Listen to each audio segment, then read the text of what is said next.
Hello mga be! Welcome to my vlog at eto ang atake natin for today's video. Hindi ko mapapalampas na hindi i-flex itong regalo na natanggap ko mula sa mga taong mahal ko. Alam niyo ba kung kanino galing to? Walang iba kundi sa section ng Abad Santa. Actually, nahawakan ko na sila last year nung section Aster pa lang sila. Una ko silang na-handle at nag-choreo ko sa kanila nung lumaban sila sa Sayawan, which is activity nila for science, at nakuha nila ang first place. Second time ako nag-choreo sa kanila nung lumaban naman sila ng Sinulog Festival. At sa contest na to, they got the crown.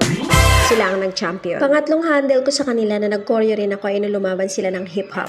Yun ay hindi madali kasi hindi naman lahat ay sumasayaw ng hip-hop. At muli, nakuha nila ang first place at nag-champion sila. So for the last time ng contest na sinalihan nila, ay ang cheer dance, which hindi rin talaga siya biro. At talagang binigay naman nila talaga ang best nila at sinunod nila ang mga rules and regulations. Ako pa rin ang humawak at nag-handle sa kanila at masasabi kong they did a great job.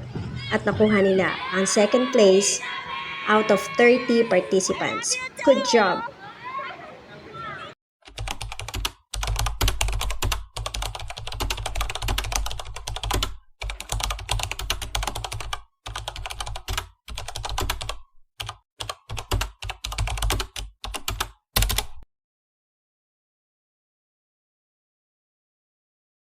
Bakit? Katapos na ng klase ko. Ano? Bigay ko ng section. Ay, nag-abala pa talaga. What's this? Thank you so much. Ay, tingnan nyo. Abad Santos, thank you so much. Hindi ko sila pinapalapit sa akin kasi masama ang pakiramdam ng kanilang tita. Thank you so much. Ayan, binisita nila ako. May binigay silang gift. Hindi naman ako nag-e-expect ng ganito kasi happy naman ako eh. Congratulations again. Love you guys.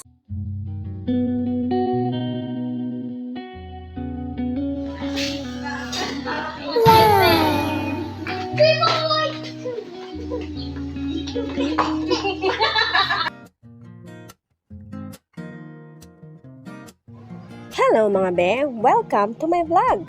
At eto ang atake natin for today's video. Today ay birthday ni Ivy, sister-in-law ng aking eldest, at nagkayayaan na dito ganapin ang kanyang kaarawan. Ako'y sobrang namangha kasi dun sa may labas ng resort, makikita mo lang ang isang gate na malaki at ang may nakasulat na Mendez Resort and Events Place. Pero nung pagkapasok namin, sobrang namangha ako sa sobrang lawak at ganda ng loob nito. At ganito naman yung makikita natin sa baba. Ang lawak ng place, tingnan nyo yung kusina, pati meron ding bilyaran na kung saan ay mag-e-enjoy ang lahat, lalo na ang mga kabataan. Very comfortable ang place, makakakilos ka, at parang ang feeling mo ay sarili mong tahanan. Dito naman sa side nito ay isang malaking room. As in, malaking room siya. Meron din sariling CR at meron pang extension dyan. Pero dito sa may baba, ito ang makikita nyo. Yung mga malalapad na double deck na beds. Ayan, fully aircon at malinis. Kung akit ka uli, etong swimming pools na to ang makikita mo. So, 2 pambata at 1 pang-adult. So, this resort is really recommended for a big family kasi talagang napakalawak ng kanilang place. At sa 3 pools na yan ay hindi kayo magsisiksikan. Oops, sandali. Wait, etong piniflex ko ay dito lang sa side namin. Pwera pa yung kayo nang nakita nyo dun sa entrance na napakalaking pool. O, diba? O, ayan, ang aming Miguelito ay hindi na talaga nagpaawat. Pati si Red at ang birthday girl, talagang nagtampisaw na dahil nga naman sa sobrang init ng panahon. Ano pa nga ba dapat gawin? Eh di, magtampisaw na. Nirent nga pala itong pool na to until 10 p.m. At kung meron kayong mga inquiry, just visit their page and you can message there or text or call them. Magpapatalo ba naman ang aming Miguelito? At ayan na nga, nag-enjoy na ng sobra at lahat ng mga bata ay talagang hindi na magpaawat dahil sa sobrang sarap mag-swimming ng araw na ito. Flex ko lang din itong birthday girl na talaga namang mapagmahal sa kanya mga pamangkin.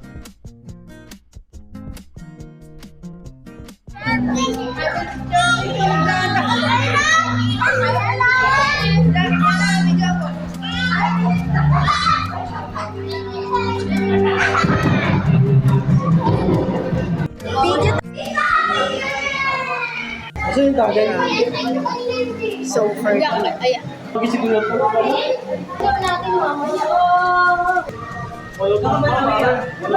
Ito, Panri!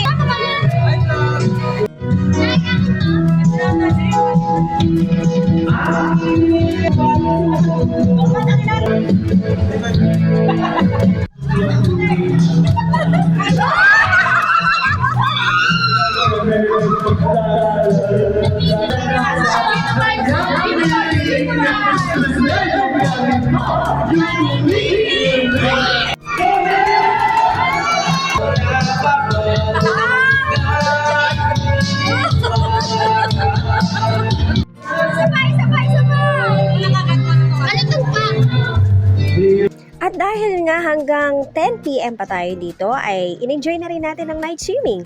As you can see, maraming pa-lights pa nga ang pool dito. Yung nandun sa kabila ay isa sa mga rooms nila. Napakalaki din, ano?